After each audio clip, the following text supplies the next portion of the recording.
Bom dia, Lilian. Bom dia a todos. Bom dia a todos que vão ver esse vídeo aqui. A gente está aqui mais uma vez para uma conversa gostosa, instrutiva. Eu, como advogada de família e mediadora de conflitos, e a Lilian, como psicóloga, terapeuta de casais, consteladora familiar. E qual é o nosso propósito mesmo? É ajudar as famílias em crise, justamente com essa interseção entre direito, psicologia, leis, constelações, e vamos construindo junto, né, Lilian?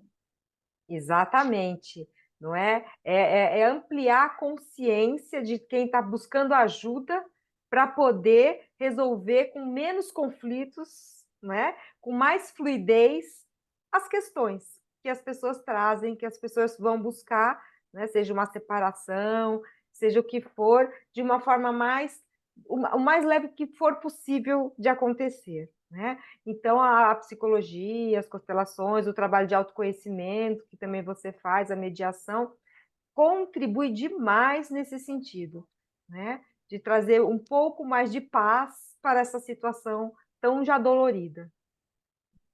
Sim.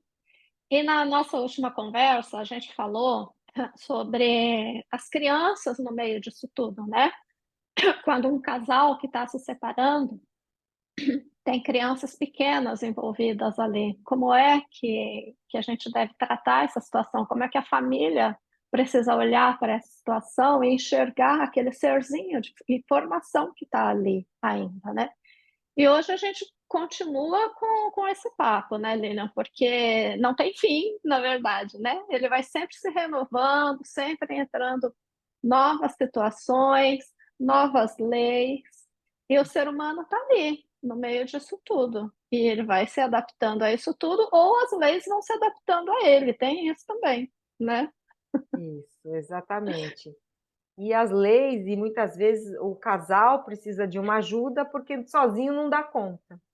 Porque se desse conta, não precisaria de tanta lei, de tanta ajuda, né?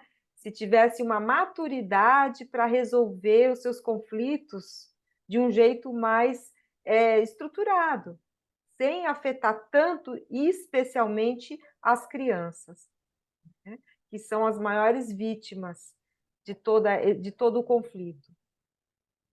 Sim, sim. Você sabe que isso que você está falando tem a ver com a capacidade de flexibilização das pessoas dentro dessa família. E para flexibilizar, você precisa ter maturidade, né? Cada indivíduo ali precisa desenvolver a sua própria maturidade. Por quê? Família não é um órgão estático, né? Ela se transforma ao longo do tempo. Quando você casa, quando você entra numa união, que você ainda não tem filhos, por exemplo, essa união vai se transformar com a chegada do filho, vai se transformar com o mercado de trabalho. Muitas vezes você vai crescer na sua profissão e o reflexo vem para dentro da família. Então, e assim como todas essas mudanças exigem capacidade de flexibilizar, o divórcio é o momento em que você mais precisa da capacidade de flexibilizar, né? E aí a gente tem aquela opção, né? Ou a gente flexibiliza, ganha maturidade e manda esses indivíduos todos que compõem a família para o mundo de uma forma saudável, ou a gente aprisiona todo mundo ali numa crise que é momentânea, né? E congela esse momento para o resto da vida, Isso. né? Isso. E quando a gente olha isso do ponto de vista das constelações sistêmicas, muitas vezes, né, pode até causar um trauma no sistema familiar, porque fica uma briga tão violenta, uma cisão tão grande, que os descendentes podem também recriar isso inconscientemente, né, em função desse trauma. Então é muito sério, né? Uhum, A dor a gente sabe que existe numa separação, né? Mas uhum. se cada um ficar com a sua parte, com a sua responsabilidade, não deixar chegar, proteger os filhos, né? Que esse é o sinal da maturidade que você está falando, não é? É proteger esses filhos, que não tem, não são, não escolheram casar, né? Que são apenas filhos. E eles são filhos dos dois. Não tem jeito, 50% de um, 50% do outro, né? Então, assim, tem que ser respeitado. Porque quando eu falo mal do pai ou da mãe, né, eu estou falando mal de metade, eu estou escutando, a criança escuta, metade de mim não serve. É muito pesado isso para uma criança que não tem condição de elaborar isso. Se filhos mais velhos também têm dificuldade de elaborar, imagina uma criança. Então é muito difícil. E isso pode sim reverberar no sistema familiar. Uhum. E aí que entra o seu trabalho como um trabalho voltado para o indivíduo, né, Lilian? Você trabalha com cada pessoa individualmente. E é aí que eu vejo a beleza dessa junção de trabalhos, porque o meu trabalho é trabalhar com o grupo, é falar com o grupo, né? Isso. Então, enquanto você pega aquela mãe que está fragilizada, aquele pai que está um pouco perdido, sem saber o que fazer, aquela criança que está sofrendo tudo isso ali no meio, individualmente, e apoia psicologicamente essas pessoas, o meu trabalho é juntar, unir, reunir esse casal e em dupla, né? No caso, eu como terceira pessoa, ajudar a mostrar para esse casal as novas possibilidades que eles podem ter após a crise, mas que precisa ser pensado junto, né? Diferente do seu trabalho. Então, cada um se desenvolve primeiro ali sozinho, para aí sim ele ter a capacidade de se reunir com o outro e em dupla eles conseguirem colocar a questão na frente deles, olhar para aquela questão como sendo dos dois e trabalhar junto para resolver e vencer mais um passo, né? Isso. Perfeito, é isso mesmo. Essa união de forças aí, não é? De trabalho, sim, que traz uma outra postura diante do problema, da situação, no caso da separação, né? E isso traz muito mais fluxo, inclusive para a vida desse casal. Porque se eu estou com a energia presa na briga, eu não tenho força nem para refazer a minha vida. Às vezes a pessoa até tem um parceiro novo, uma parceira nova, mas se eu tiver com a energia muito presa numa briga judicial, num litígio, eu não estou inteiro para a nova relação, caso tenha, né? Não flui plenamente, porque metade de mim está ali preso numa briga, né? Então, sim, a gente sabe que, olhando quando a gente trabalha com constelação, a gente vê que atrapalha, tira a força também do casal ficar nessa briga, né? Para seguir a sua própria vida, né? Afetiva, em primeiro lugar, e às vezes até profissional, porque vai drenando tanto uma energia, né? Tira a atenção da pessoa para a vida dela, porque fica com uma energia drenada. Tem que ficar correndo atrás de testemunhas, de provas, uma briga, não é? Você que sabe disso, né, Marta? Sim, sim. Porque, na verdade, a gente não é um ser, como que eu vou dizer, separado. A gente não existe em pedaços separados, né? A gente é inteiro. Então, se eu estou precisando colocar muita energia num aspecto da minha vida, de algum outro lugar essa energia precisa sair, né?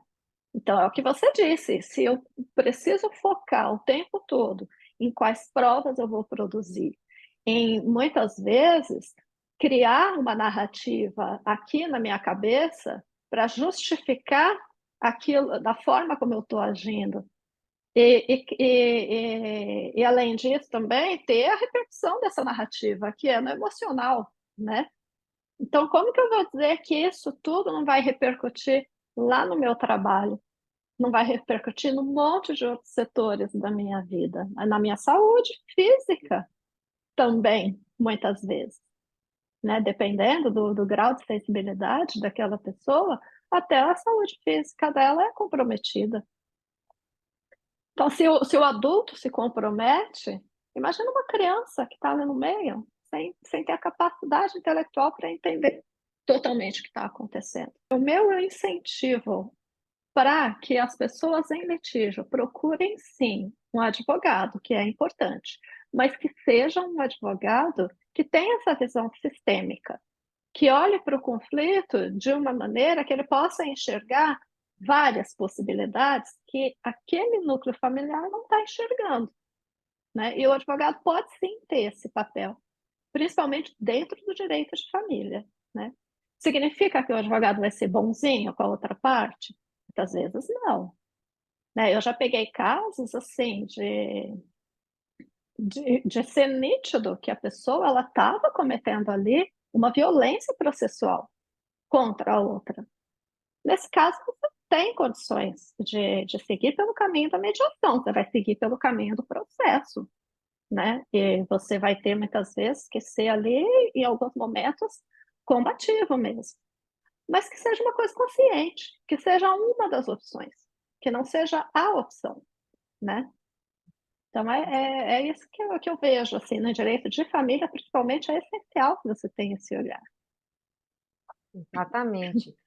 Também já tive um caso de violência processual e a criança começou a apresentar problemas do coração.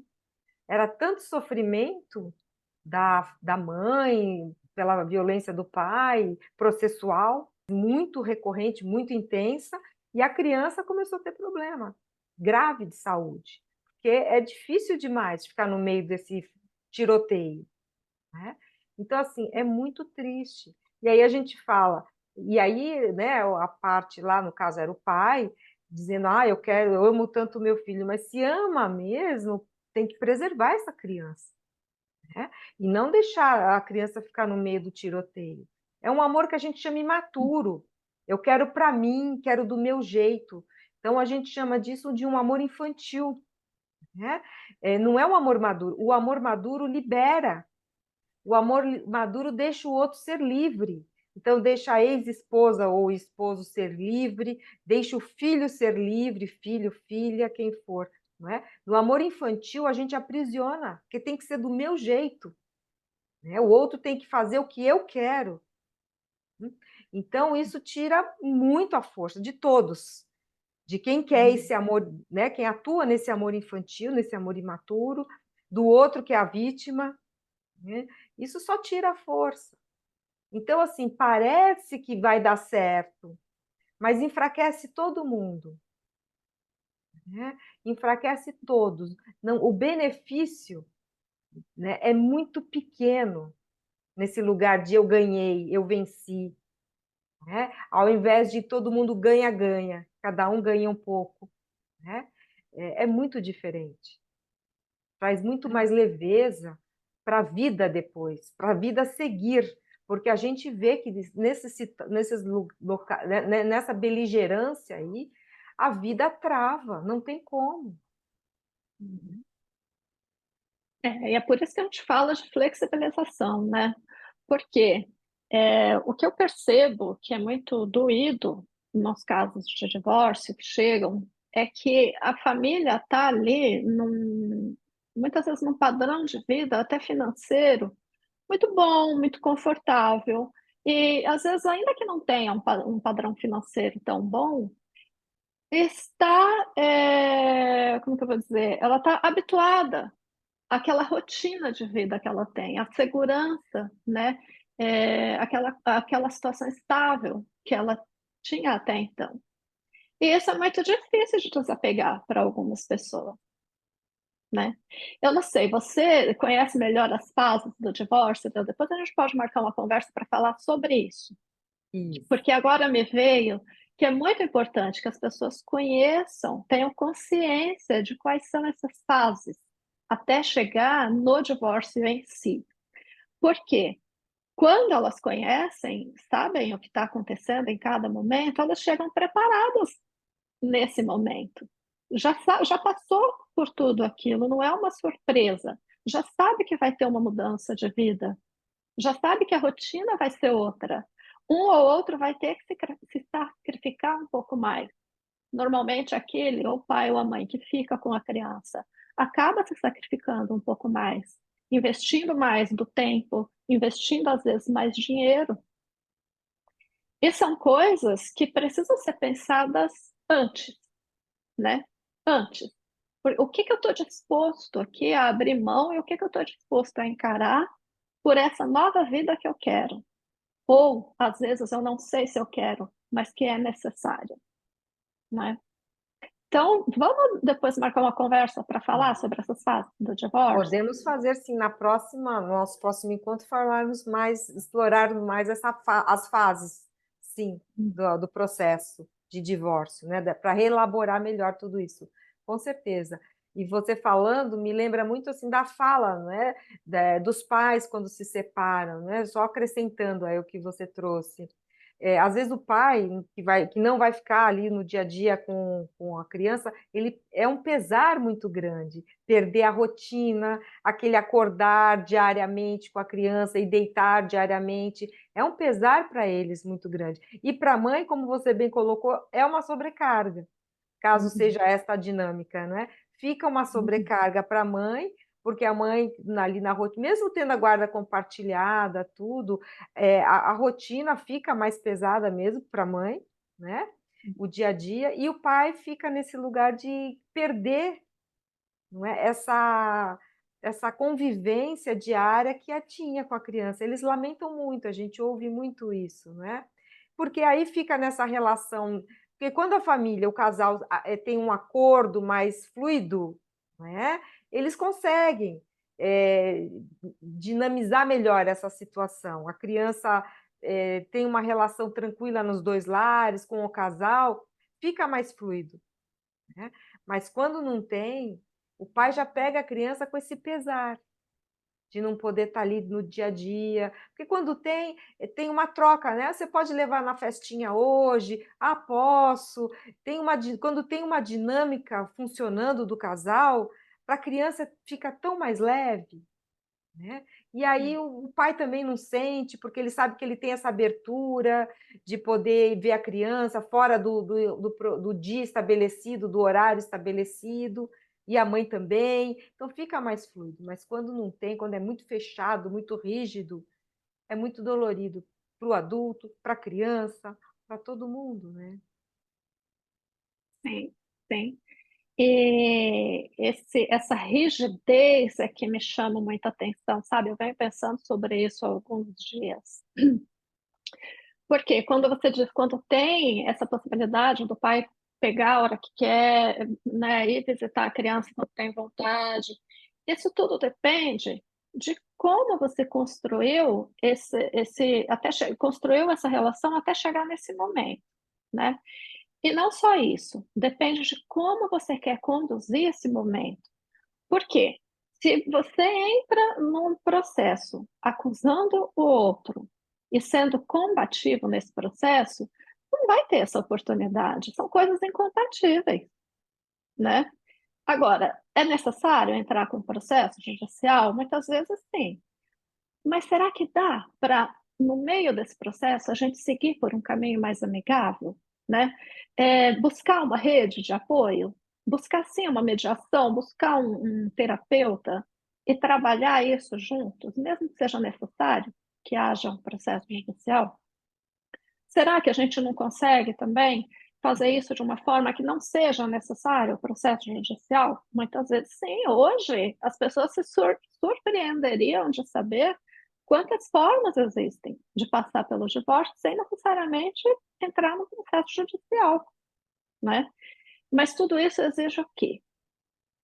Maturidade, que é o que você trouxe. Eu estou maduro para assumir isso, para assumir a minha parte, né?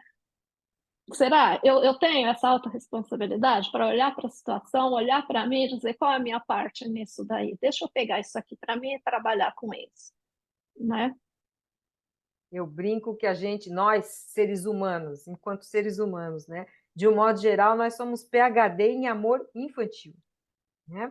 Porque a gente vê isso o tempo todo na mídia, as histórias dramáticas, desnecessárias, enfim, muito, o tempo todo, os nossos pais também, porque também não tiveram oportunidades, então também recriaram muitas vezes um amor imaturo.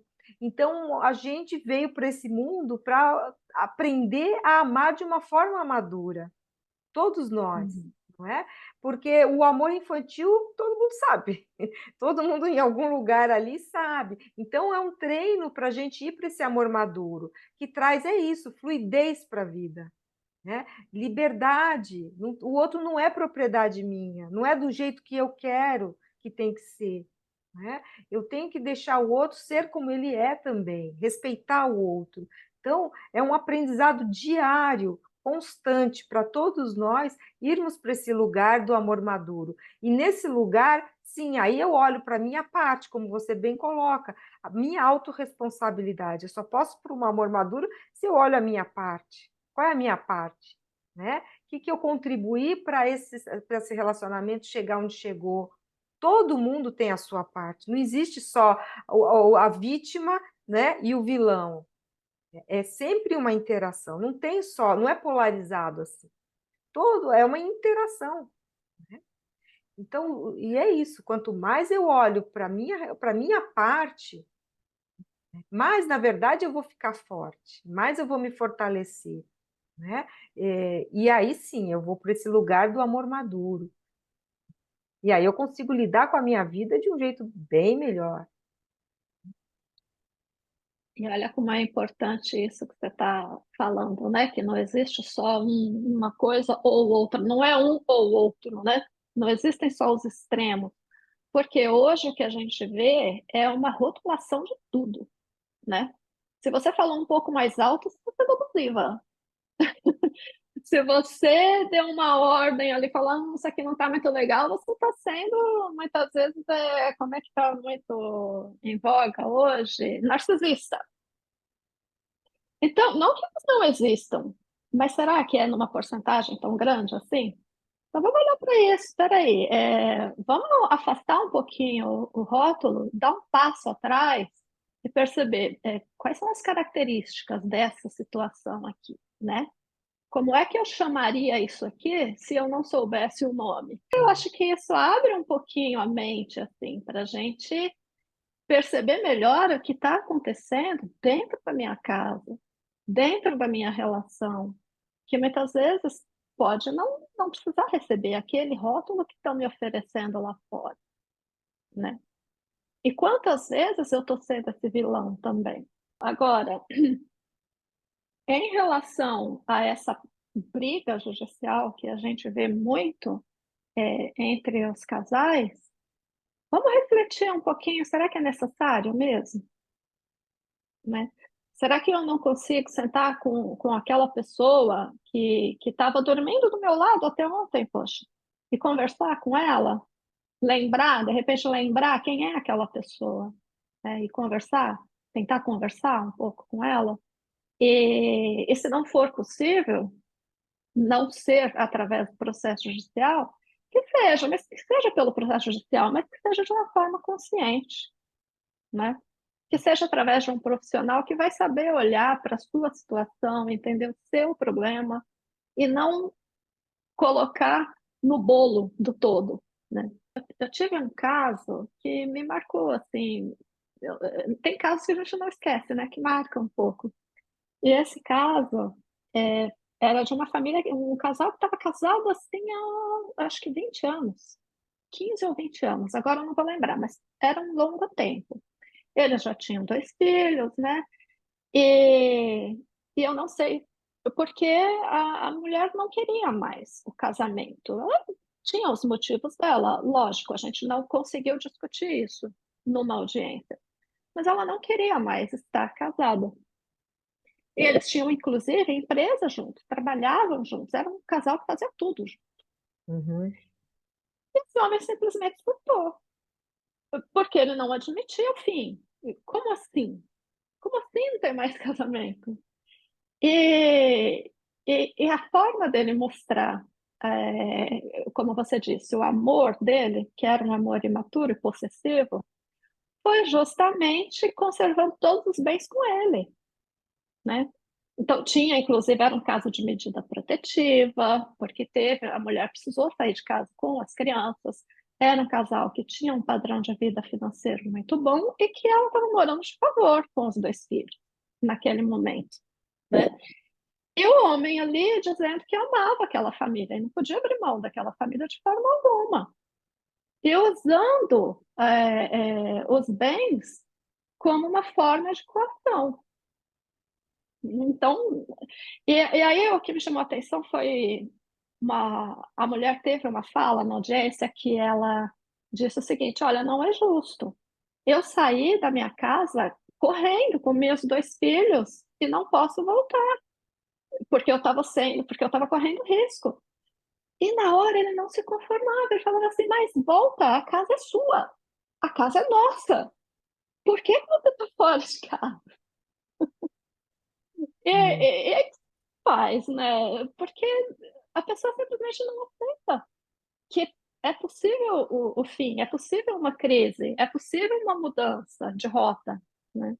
Não, perfeito, é isso mesmo. É a respeitar o outro, a decisão do outro, mesmo que isso me doa muito, né? Mas eu tenho que respeitar, não tem que ser só do meu jeito. Essa visão machista é como se o outro fosse posse dele. Então a minha posse não pode ir embora se eu não autorizo. E não é isso. O outro não é posse de ninguém, né? Mas na visão machista é.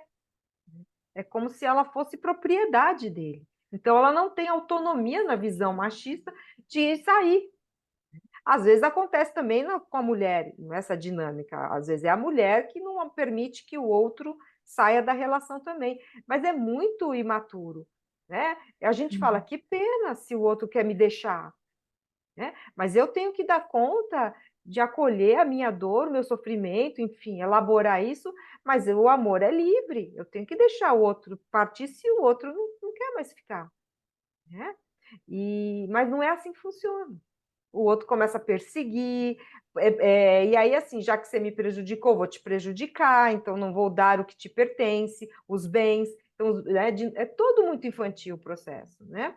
Então eu vou ficar com tudo, você não vai ter direito a nada. Como assim? Tem criança, ainda mais se tiver criança envolvida, né? Não tem como não dar para os filhos o que você, né, o sustento. Não tem como. Mas é infantil, não vou dar, aí prejudica filho. E mesmo se não tiver filhos, não é? Se eles construíram juntos o patrimônio, ela tem direito, né? Então, assim, é muito imaturo, é muito regredido tudo isso, né?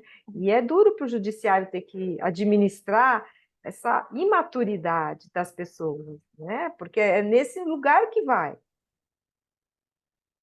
É Você que duro para trabalha, faz sentido isso, Marta, para você? total, total, assim, é duro para o judiciário porque a gente não imagina que um juiz queira estar nessa posição de decidir a vida de uma família, né? Porque, na verdade, ele não precisaria fazer isso. No natural da vida, ele não deveria precisar fazer isso, né? O máximo é regular ali as leis, o que está sendo, que é legal, o que não é legal.